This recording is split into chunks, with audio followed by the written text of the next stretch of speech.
said that the Jesuits told him that this extraterrestrial race, which would be present on this planetoid, which is approaching us, according to him, are a warrior race.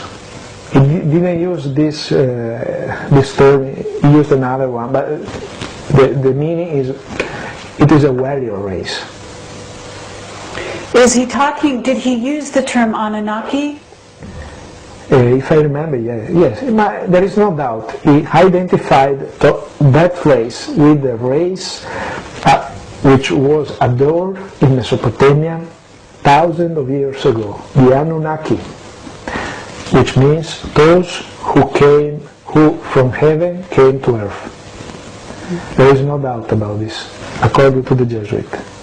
And this is the reason, maybe, for which this story is dynamite, because not only changes our perspective of humankind in the universe, but also, if it is true, is a threat to us, because of the effects of the passage of this planet, not only because of the presence of this race in the past on this planet and their activities on Earth. Did he explain how you could have an inhabited planet that is actually spends a lot of its orbit in a deep cold of space where no life could ever... Of course. It's a very intelligent, interesting question. This guy here in the picture, this is a picture which belongs to a US Naval Observatory. It is in the public domain in the US Naval Observatory website. The gentleman on the right is Robert Sutton Harrington, an astronomer who worked by the US Naval Observatory. And on the left there is his former colleague, Christie, who was the author of the discovery of one of the satellites of Pluto, Charon, in 1978. Robert Sutton Harrington.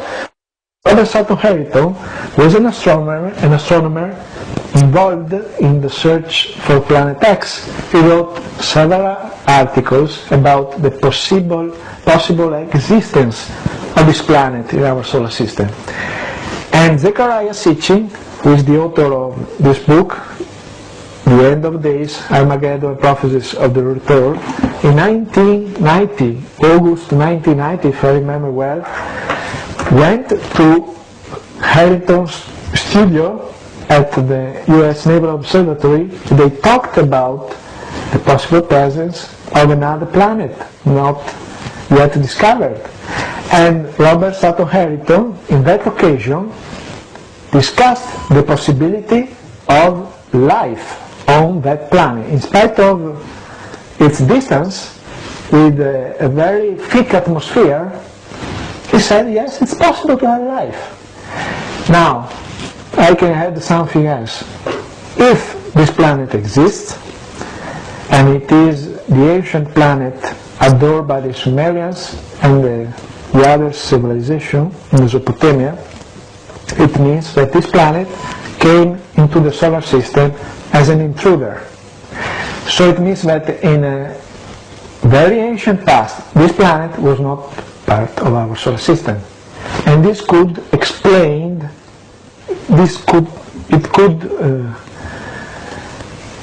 explain the strange feature of our solar system. For example, think about planet Uranus, the way he rotates, and about the inclination of its axis, about the ecliptic plane. He rotates like this. The astronomers cannot explain why. You have to assume that maybe in the past there was a collision. Now, if there was a collision, maybe what there is written in the ancient text, like the 7 tablets of creation, the Enuma Elish, Atrahasis, which are considered by the historians like a mythology, like a set of myths. Maybe as Zechariah Sitchin suggested, he was the first scholar to suggest this, those myths really happened. They are just, the remains of historical records, told us by the word of legend, the word of cosmogony.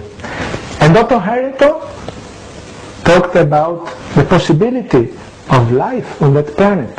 Unfortunately, he died in 1993, but he was a government employee. And isn't it true that you told us that Zechariah Sitchin has suggested that Harrington died suddenly of questionable circumstances? I had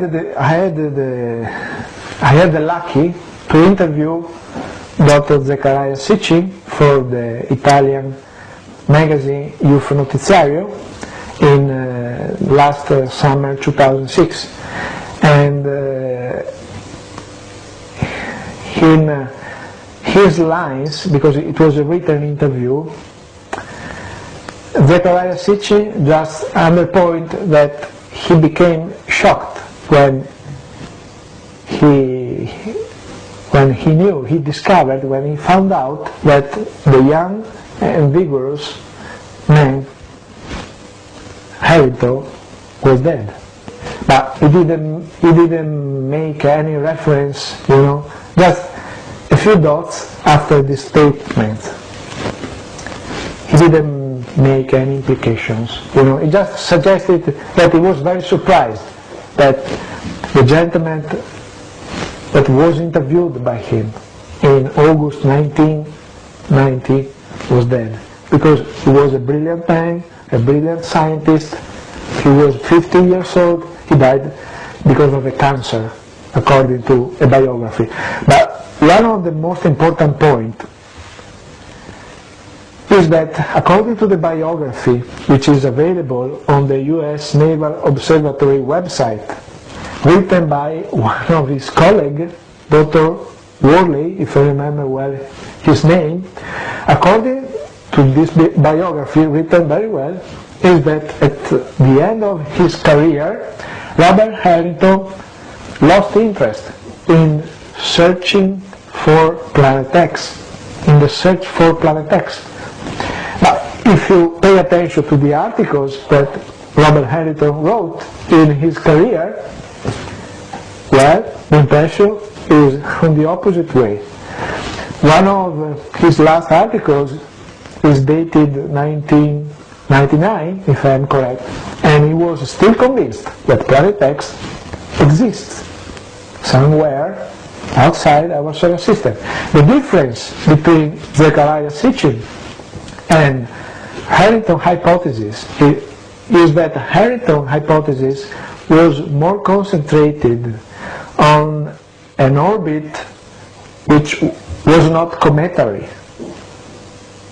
Zechariah Sitchin, according to his studies on ancient texts, is convinced that the Nibiru's orbit is cometary because of the text are an evidence. Okay, let's get back to the Jesuit, information. I'm sure you are asking me if I know if there is a date, if the Jesuit gave a date, possibly. Okay. No date. I mean, most of the information that the Jesuit gave to Barbato are in the public domain now. My website, on his website, on Nexus, New Times magazine, because the interview to the... What is not in the public domain? I don't know, I cannot answer to your question. I know a couple of things. First of all, the strange 3 letters on the classification markings that you can see on the introduction to the Jesuit footage, the first 3 letters, SPS, is a mystery, was a mystery years ago, is a mystery now, yet. Barbato doesn't want to talk about this, because it is his choice. Another mystery is about what the Jesuit told Barbato about the nature of the Anunnaki. This is a a sensitive point.